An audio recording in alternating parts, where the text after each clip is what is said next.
Watch out for ONGC, Oil India. Watch out for Adani Enterprises, Adani Ports. I think a clutch of those names have done well. And we'll kind of talk about that, won't we, Alex, today on the editor's cut? Because yesterday's move, as institutional flows haven't explained quite why, but we'll try and dissect what could have happened and what could be the way ahead. Certainly. I'm actually curious about, and some of that has already been spoken about, Niraj.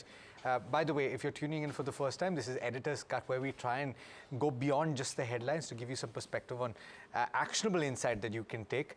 Now, let's talk about yesterday's move, 1.8% on the benchmark, but a few of the names, Niraj, you don't see moves like that. The last time you saw a move like that on Reliance Industries was post-COVID, and I guess a lot of people would write that off as a one-off. It doesn't happen every, in fact, it was a one-off.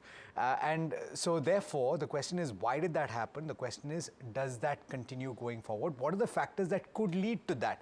One, of course, is the budget, but there's a lot that's playing globally. I was looking at a headline, Niraj, $10 trillion worth of market capitalization. Companies representing that are posting numbers between today and Thursday. You have the Fed meeting outcome. You have things playing out in China as well.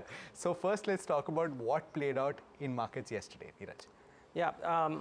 Yeah, so I mean, kind of well discovered, if you will, and we'll talk about the local factors too. But if you permit me, Alex, can I just start off with the global factors? Yes, of course. And then move on to the local factors, yes. Right? Samina, I think, has some perspective there too. But here's the deal. I mean, we've rallied a bit. Now, is the market trying to preempt what the Fed could say and do? Simply because if you frankly look at it, global markets are standing on a bit of an edge, cliff's edge, if indeed the rate cut assumptions for March get thwarted by Joe Biden and company come tomorrow night. Because the SPX has really rallied, and most nodes and most smart people that we've spoken to are all talking about the possibility of a sharp pullback, not necessarily a prolonged one, but a sharp pullback if indeed the rate cut assumptions don't stay true for March. Sure. Now, whether something like that comes about tomorrow or no remains to be seen.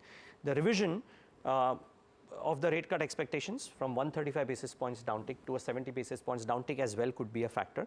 And, you know, frankly, for most CEOs that we spoke to, whether in Davos or otherwise, and the NDTV network, I mean, we spoke to collectively maybe about 15 large global CEOs. Everybody seems to believe that growth assumptions are back-ended. So we don't necessarily see very healthy growth in the global economy for the first half. So all of that put together, Wednesday becomes as important for global markets as Thursday could be for India. Markets. In fact, if I take a cue from what you said, Niraj, if you don't get the rate cut commentary in that sense from the FOMC tomorrow, you will see the 10-year rally up.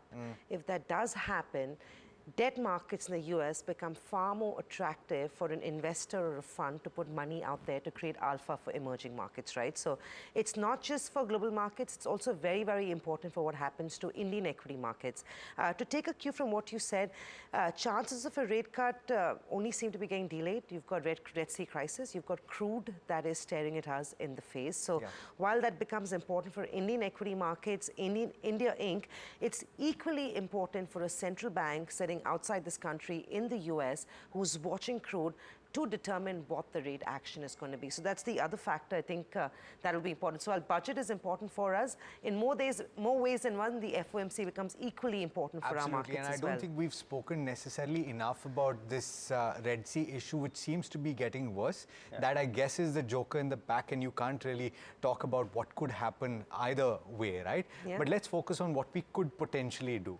And I think to a certain extent, Niraj, and coming back, if you'll permit me, to the domestic factors. Just before that, a quick mention on China. I know we've been talking about financial crisis in China, but you had three brokerages, Societe Generale, UBS and Jefferies. So Societe Generale, UBS and Jefferies have all said at this stage that China looks far more attractive than India. It may not be a strategic investment opportunity for investors, but it's definitely a tactical bet. More importantly, China trades at India trades at a 157% premium to Chinese markets. So if you look at what's happening there, investors sitting outside, and of course I'm not talking about local investors, and we've seen that in FI flows, right? Money is slowing down in into India. Now, whether those flows are getting ebbed and are being kept aside to go out and buy Chinese markets is anybody's guess.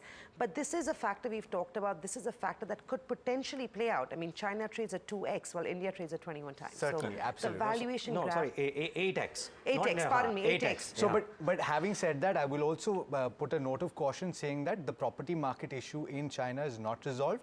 Just yesterday, you saw a big headline on Evergrande, and that crisis I don't think is going anywhere. All of that could potentially be in the price. They've been So perhaps cross underperformers, and we seem to be outperformers who also look expensive, and it's above our, historical So then averages. let's very quickly talk about the domestic issues, right? Again, not very often that you see big moves. Did you say issues? Not issues.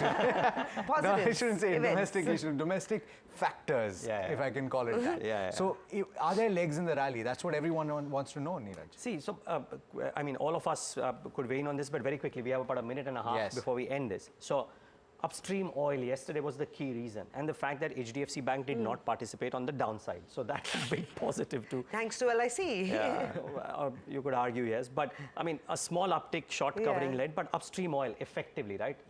Months and months of underperformance for a Reliance to make its biggest intraday gain after 20 months or something like that. Right? It's just crazy. So therefore, it's a bit of a catch-up rally that Reliance, ONGC, etc. are all doing. So that is one. The telecom additions, etc., all provide a further leg on Reliance Industries, because you have to admit that it's the big boy that does that. And last but not the least, we saw yesterday PSU oil upstream do well. So that is a big sentiment booster because the PSU sentiment continues. We saw the Adani Group do well. Yes, Adani Enterprises on the back of a report from Cantor Fitzgerald, but there was Adani Ports which had a 4% leg up. Adani Green numbers didn't look all that bad. And if you just look at the sentiment, Adani Power numbers were fabulous. So, and that is a big sentiment booster we saw. We know what happened in January last year, right? When this issue hit these stocks and people thought about it's an isolated issue, but it hit the sentiment across. And therefore, this sentiment pickup as well aids. And 2 names on the index, 2 names on the other, or 3 names on the other indices. I think it plays a part. So lots of factors there. Would you say also, for example, and we have a little more time because we're heading into an important interview as well, but would you say that the budget, of course, it's an interim budget and it's been said, there may not be any big bang announcements for this time, but it allows the government to talk about what the roadmap is going forward. I'm going to just quickly mention what Tamanna actually mentioned to me just a few minutes ago. She said the same vote of account or interim budget in 2019 actually laid out the groundwork and the map. That was my point. And come July, we saw Nirmala Sitharaman following course of what was said. So while this could be a vote of account, fact remains that it could still be critical, A, and B, policy continuity. I think that's a given after what we saw on the weekend in Bihar. So I think anything that reiterates, like Niraj and Tamanna both mentioned, that you're discounting already discounted news in the market. There is going to be no breaks on policy continuity from the look of it. So all those are positives, Alex, but the fact also remains earnings this season are a 50-50 split. I don't think earnings have been as good as market participants would have liked. So we have to also accept, while the macros are working in our favor, some of those earnings have been disappointing. Rural demand is not picking up. Yes. Financials have not been... A company like ITC that reported today, first time sees a decline in 12 quarters. No, but largely, but Samina, like sorry, I mean, the reason why I beg to differ slightly is that, for example, I was reading Rhythm's note this morning, and relative, the broad universe numbers, relative to estimates are actually beating. Motilal Oswal note also said the same thing. Yes, but look at your consumption names. So banks' the growth is coming from smaller companies like a Shakti Pumps, for example, or a Zen Technologies, right? Smaller market cap, but the frontline names. There is a factor. So IT names have not. No, IT names haven't been bad on the large. We can argue that on a separate conversation. But I'm just saying that the reportage. So based on the notes that are coming on from the brokerages, relative to what was estimated, the numbers are actually turning out to be a beat in Q3 as well. And we will clock in double-digit earnings growth 4th year in a row.